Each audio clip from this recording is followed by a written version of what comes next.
Greetings, this is Paolo Cuomo. I'm delighted to be here today with Andrea Bureca from AWS. Andrea, let's dive straight in. Tell us a bit about you and your personal journey into the world of deep tech.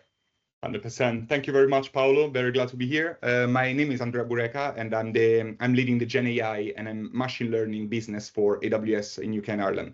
AWS stands for Amazon Web Services, which is one of the leading cloud providers worldwide and very, very strong in UK, really.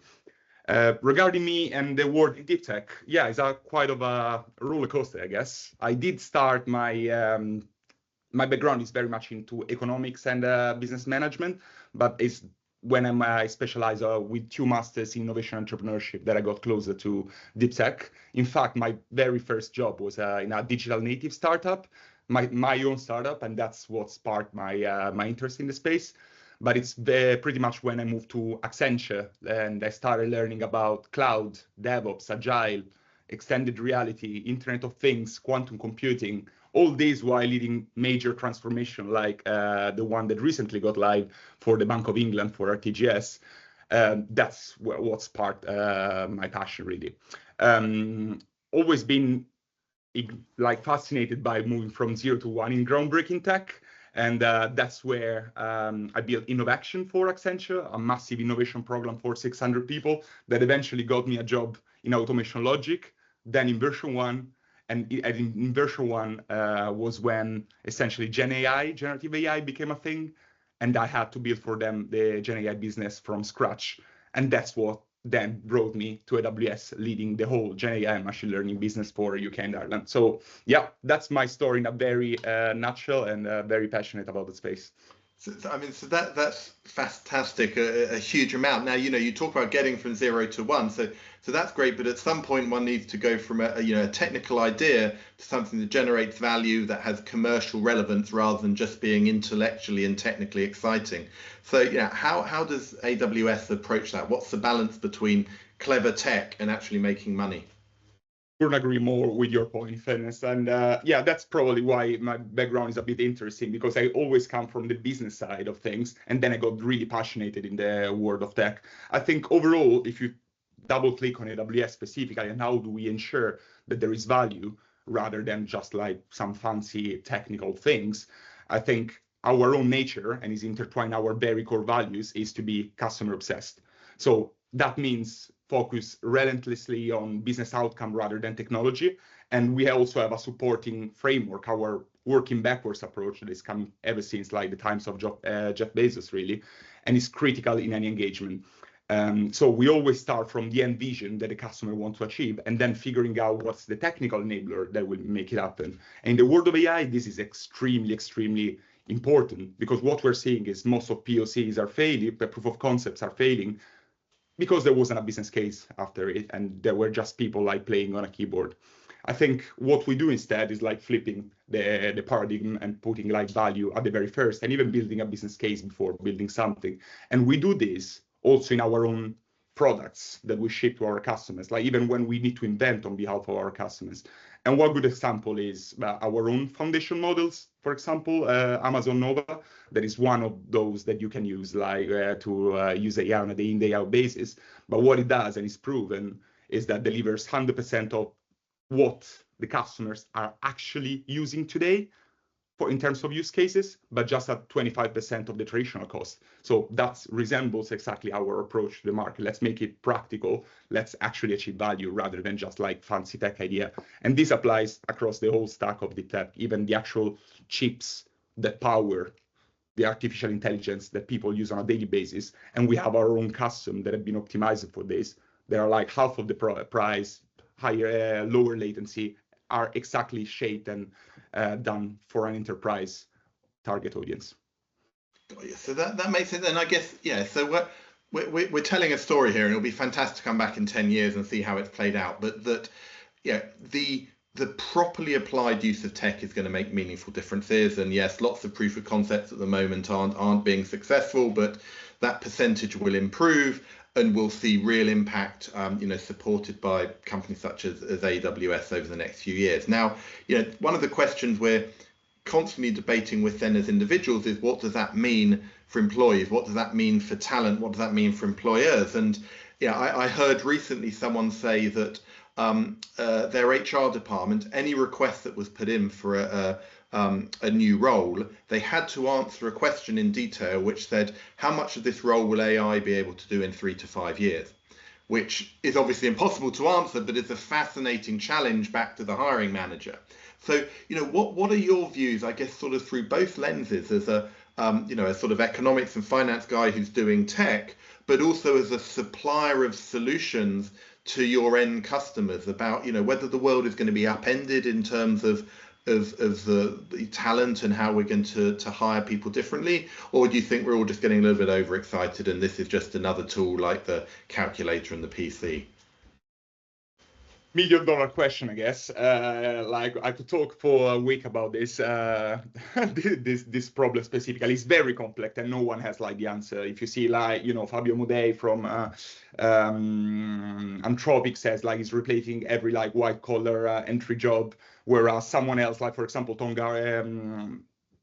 Garman from our own enterprise, say like it's never been more exciting to start a job right now in the world of AI. So where is the balance? Like, I can tell my own personal opinion. I think the challenge is existential. There are no doubts about that.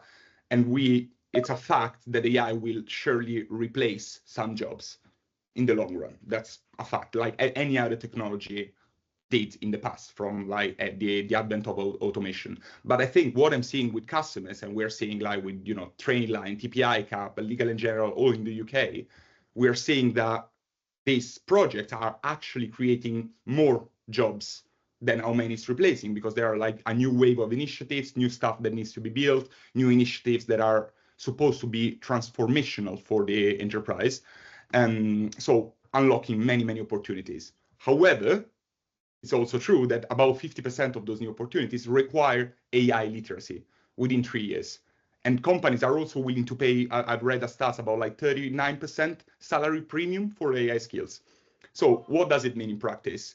On the one hand, the role of education is 100% critical. I think like we can, offset this wave if education picks up and if the priorities from a country perspective are effectively aligned. But in the short run, for individuals, entrepreneurship is much, much, much more rewarded. So I would be very, very excited to restart my career today, even if the sort of like entry level is the most targeted area. Entrepreneurship in the short run, education in the long run. And I think like if you need to draw a line, I think the bottom line is not AI by itself that is going to be replacing humans, but stats at hand is going to be humans that use AI better than you that is going to replace you, essentially. And I'm with you, right? I would love to be starting my career right now. Notwithstanding some of these fears, but the opportunities and the speed of the change is going to be remarkable. So that's good. Now, and we're doing also. Sorry to interrupt, Paolo. Actually, we are also launching. We are very, very much close, since we're talking now with the AWS hat. We've also launched a program to upskill about like 2 million people with free AI skills and training paths. It's called Restart in 30 UK locations. And we've achieved like our yearly goal like months in advance for this year, and there will be more like next year. This is exactly what not just us, other organizations are doing to offset this core challenge. So I would watch the space for this as well to help the educational bit. That's fantastic, and we should grab a web address or something that says more information and put that in the notes. So thank you for that. You said you could talk for hours on this topic. The other topic, of course, we could talk for hours is, as this all changes, what does it mean for the underlying ethics of decision making?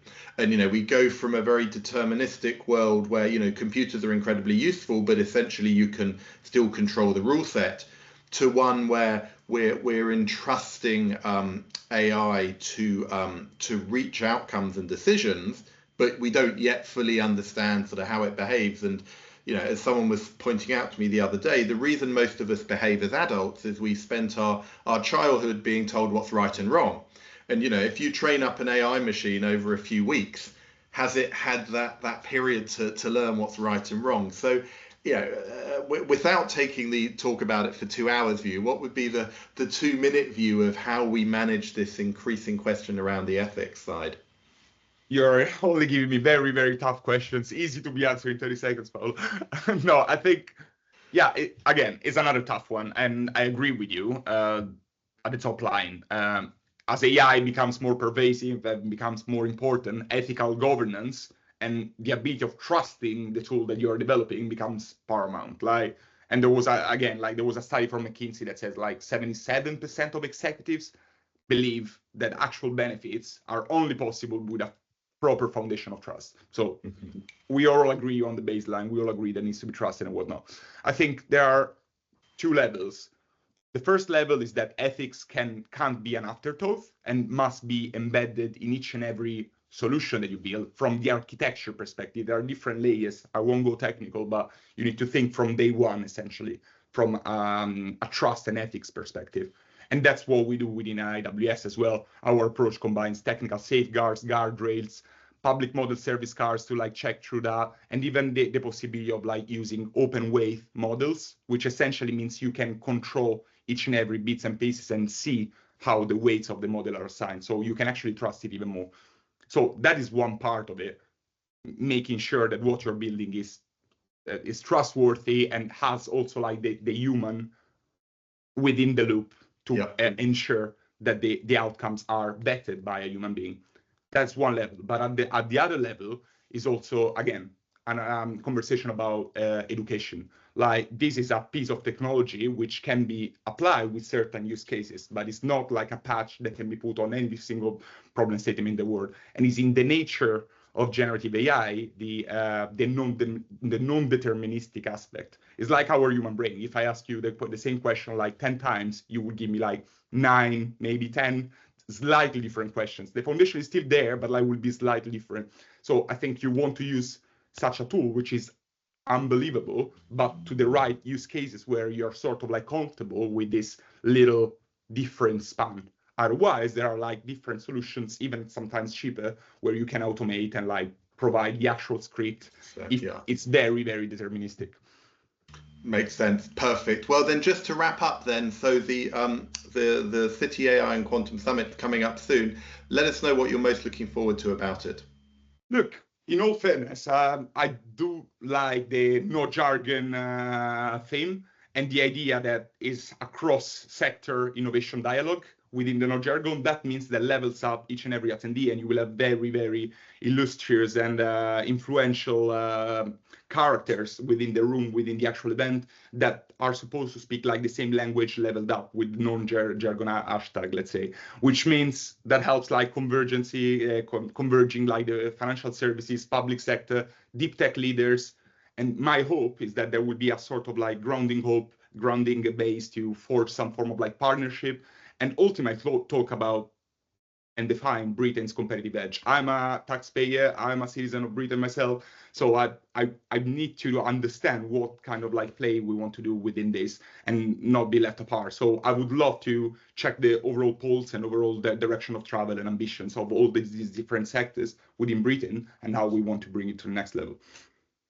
Perfect. Andrea Bureca of AWS, thank you for your thoughts and look forward to hearing more from you at the summit itself. 100%. Thank you very much, Paolo. I'll see you soon.